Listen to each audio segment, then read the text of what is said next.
What's going on, guys? It's Brando Linick, and you're looking for how to start a cell phone business.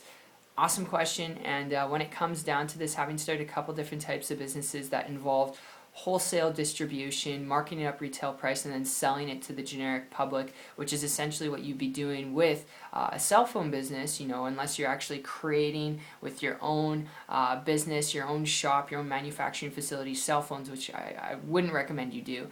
Most people, what they do when it comes to this is they'll buy from the manufacturers, all right, or they'll buy as a distributor from a company like Rogers, which has cell phones. They'll buy from that, and then they'll go out and they'll sell the services or the cell phones themselves as independent, I guess you could say, wholesalers or distributors or affiliates in a sense, and then they'll earn commissions that way. So you'd buy low, you'd sell high, and that's how it would work. And that's essentially how it does work.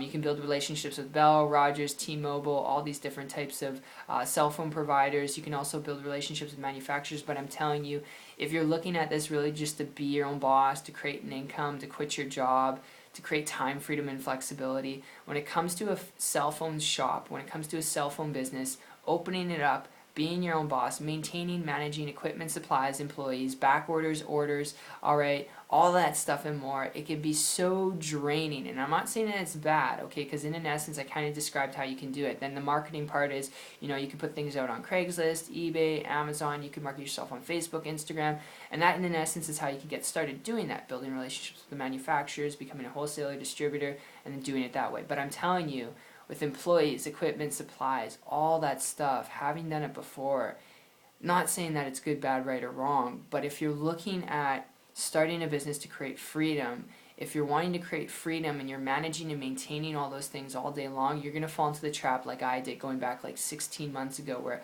I was working all the time, I wasn't able to see my family, where I was working all the time, I wasn't able to do the things that I wanted, and I was at my peak, and then I put that business off to the side. And I luckily came across a person who shared with me a little bit of information on how to build a leveraged business, which is kind of what I want to throw at you here for those of you who are looking and watching this video, because you want to just build a business to be your own boss. You want something that's simple, something you can do and make money off of. And I've got a lead for you here, and if you hear me out here for a minute, this is generic and you can apply it into any business, okay? It's not just what I'm going to share with you, but going back about 15 months ago, what happened for me after I was doing solo business myself, struggling, working like nonstop, day and night, buying wholesale, marking up retail price, doing that every day. I came across a person who was building a business without a storefront, without supplies, without equipment, without employees, making more money every single month than I was making in 2 years, and they're doing so on the internet. Now, because they were building a business on the internet, which is not the only way to go, and their results are not average or typical, but they're traveling around the world building their business at the same time, because of that, I started to model and copy what they're doing. And in less than 90 days, I created a full-time income business working part-time.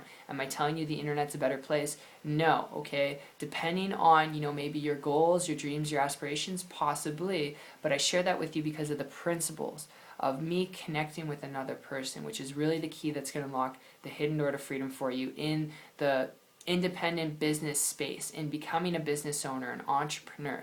And that's the best tip I could possibly give you. So I hope you enjoyed this video. That's my little ramble, and I hope this gives you a little bit more of an insight into the business model and what you take on and what works and what doesn't, really give you an idea of if this is something you want to do for the next 10, 20, 30, 40, 50 years, because you got to take business serious, all right? It's not a game. So that's just something to save you a lot of blood, sweat, and tears on. And if you would like to learn a little bit more information and ending out this video on how to build a business on the internet, if you're coachable, trainable, willing to learn some things, you want to learn to do it, to be able to do what you're passionate about, to travel more, learn a new language, then if you're coachable, trainable, connect with me on my site. It's 123marketingtips.com. The link will be in the description, and I'll personally connect with you on the other side. I appreciate you, my friend, and I'll talk to you later, YouTube.